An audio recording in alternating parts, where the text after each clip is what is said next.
Hello everyone, welcome back to MovieSum.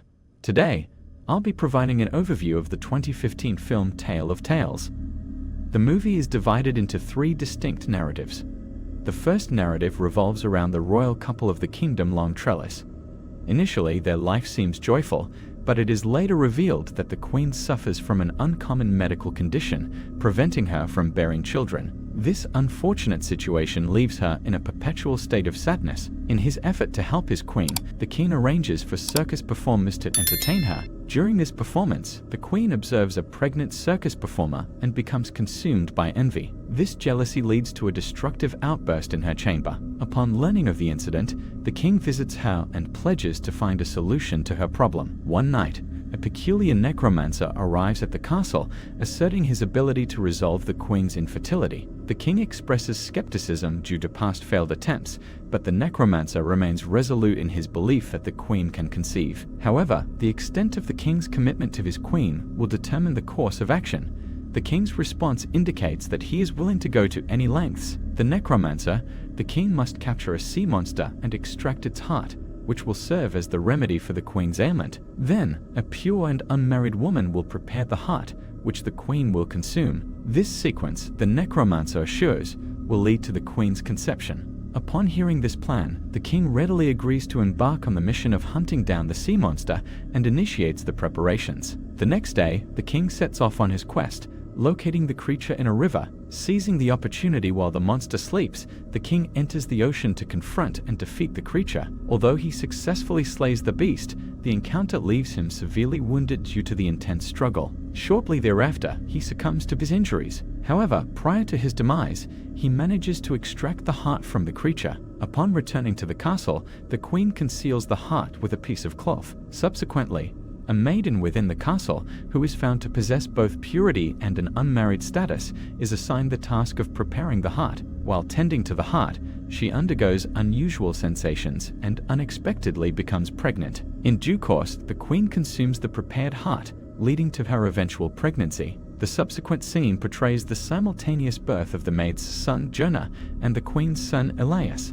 The boys, appearing to be of the same age, share a striking resemblance, with their white hair serving as a representation of the sea monster. The film then leaps forward 16 years, depicting the now adult children. The queen relishes a contented existence with her son Elias, viewing it as a second chance at life. However, the two youngsters, born on the same day and resembling twins due to their shared sea monster heritage, possess unique qualities, including the ability to breathe underwater. The queen, however, strongly disapproves of their closeness and informs Elias that, as a prince, he should not be associating with Jonah, the maid's son. Elias defies his mother's wishes and continues his friendship with Jonah. In a subsequent scene, it becomes apparent that the two boys possess a distinctive underwater breathing ability. The tension escalates as the queen warns her maid that unless she prevents her son from mingling with Elias, both she and her child will face expulsion from the kingdom. Despite this threat, the two young men appear undeterred, maintaining their regular meetings. They overstep boundaries on a particular day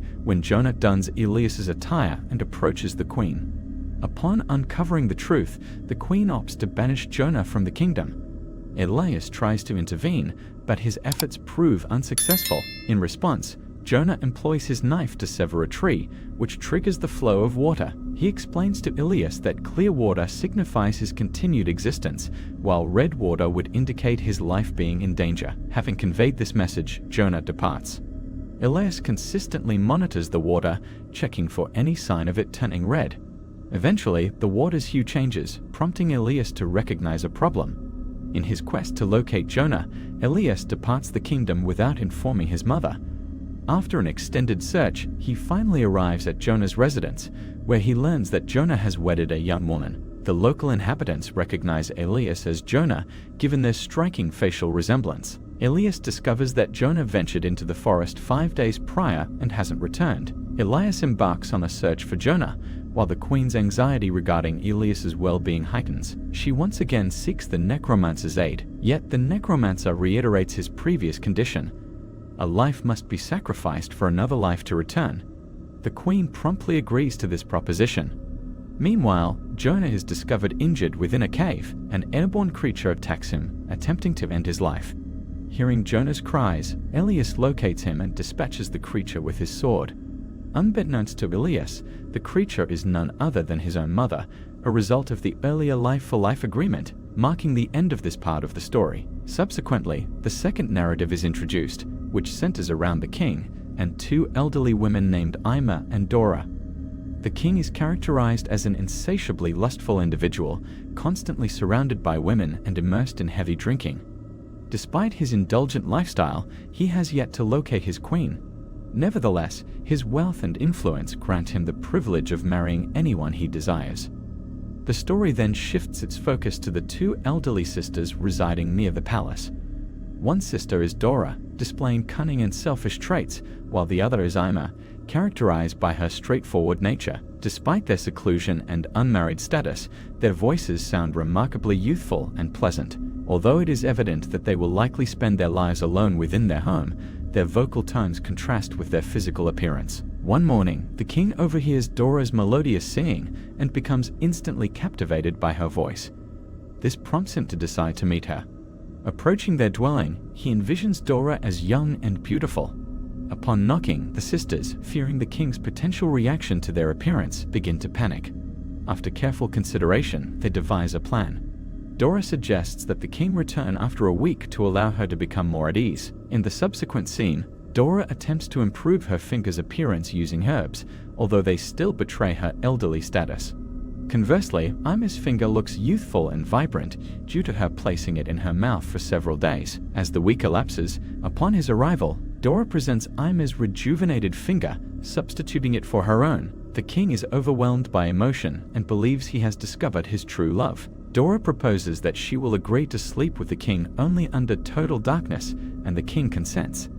In the subsequent scene, Ima uses glue to tighten Dora's body, attempting to make her feel more youthful. During the darkness of the night, a guard from the temple arrives to fetch Dora. The king sleeps with her, but upon waking, he discovers that he spent the night with an old and unattractive lady. Enraged, he orders Dora to be thrown out of the window. She survives the fall. In the jungle, Dora encounters a witch who transforms her into a young, beautiful lady with long hair. When the king visits the jungle for hunting, he falls in love with young Dora at first sight and brings her to the castle, intending to make her queen. Dora invites her sister Ima to her wedding, and despite disbelief, Ima inquires about her transformation. Dora facetiously claims to have peeled off her old skin, and Ima believes her. Attempting the same, Ima visits an ironsmith, who tragically takes her life. This marks the end of her story. Subsequently, the third narrative begins, focusing on a peculiar king with an unmarried daughter named Violet. The king harbors an unusual relationship with a parasite insect that feeds on his blood. Meanwhile, Violet dreams of a prince but receives little attention from her father, who is preoccupied with the parasite. Upon the parasite's demise, the king is distraught and peels its skin off. He decides to find a husband for Violet through a competition where the correct identification of the parasite's name will win her hand. An ogre participates and wins, leading to Violet's distress. The ogre takes her away, where she encounters another lady who agrees to help her escape. With her assistance, Violet kills the ogre and returns to the palace. In the final scene, Violet becomes queen. Movie ends here. Subscribe for more videos like this.